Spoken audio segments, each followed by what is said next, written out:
किस्सेदार talk में आपका स्वागत है। तो मैं आज बात करना चाहूँगी नीतू बिष्ट के बारे में। तो ये क्या है, वाकई सच्चाई है कि जब से नीतू और लखन की शादी हुई तो इनकी फैमिलीज़ में इतनी दूरियां आने लग गई। जैसे कि कल वीके ने अपनी जो 9-10 दिन पहले इनकी बहुत ज़्यादा कंट्रोवर्सी हुई थी, उसमें लाइव में ये बोला था कि जो नीतू का भाई है यानी लखन का साला, बोला वो लखन का साला कभी भी क्यों नहीं दिखता। मैं तो अपनी पूरी फैमिली को लेके चलता हूँ, ये मुझे हर कुछ बोलता है कि मेरी फैमिली क्रिमिनल है, ये है वो है। तो बोला देख भाई, ये रहे मेरे पापा और मेरी फैमिली मेरे साथ में। तो इनके साले के लिए भी उसने बोला, वीके ने, कि ड्रिंक करता है। तो बोला जो नशेड़ी हो या कुछ हो तो क्या तुम उसको एक साइड फेंक देते हो क्या। बोला मामा के बेटों से भी मतलब तुम्हें खुन्नस है। और बोला तुम मतलब यूज़ के लिए तुम किसी भी हद तक गिर सकते हो, लखन के लिए बोला। और सैंडी ने भी आज अपने ब्लॉग में बोला कि भाई फेक कमेंट खुद करवाते हैं, मेरे ऊपर पैड कमेंट कराते हैं, तो जो जिसके मन में चोर होता है ना, वो आपको वही बोलता है। तो ये उन्होंने बोला। तो मुझे एक चीज़ समझ में नहीं आती, कई ब्लॉग्स में जैसे पाए ने भी बोला कि एक ऐसी आंधी आई थी कि उस आंधी को मैं आने से पहले रोक देता तो मेरे घर को बिखेरती नहीं। तो वहीं अपने उन्होंने लखनीत ने इस चीज़ का जवाब दिया कि मतलब ऐसा भी बोल सकते हैं मेरे अपने। तो उन्होंने आंधी कहीं ना कहीं नीतू को बोला था।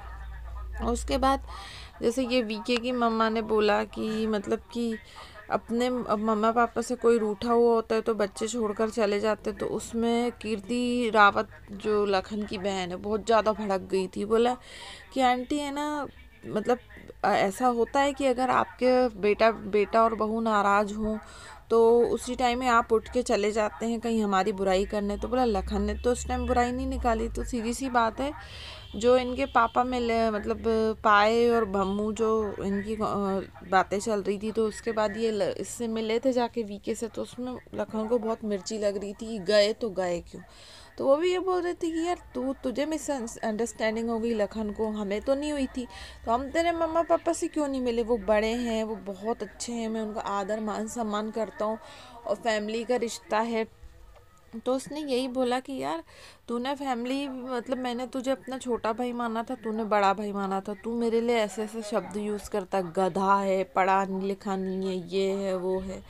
वो बोला तू अपने व्यूज़ में ही और मतलब अपनी दुनिया में ही तू इतना मतलब तेरे लिए व्यूज़ और कंटेंट ही सब कुछ है। यहाँ तक कि कीर्ति ने ये तक बोला कि हम जब थाईलैंड में थे तो हमें इंजॉय करने हैं, चिल करने हैं, तो हम नीतू को बोलते थे, बोला हर समय मोबाइल मोबाइल मोबाइल हाथ में लेके, बोला जो मतलब हेटर्स गंदे गंदे कमेंट करते हैं, बोला वो डिलीट करने में लगी हुई। तो उसने बोला भाई तू ये क्यों कर रही है। तो बोलती है कि यार मेरी इमेज पर बहुत बुरा असर पड़ेगा। तो वो यही बोल रही थी खुशी भी कि यार हमसे कई लोग सोशल मीडिया पे प्यार भी करेंगे, नफरत भी करेंगे, तो इसका मतलब ये तो नहीं कि तुम उसमें इतना घुस जाओ।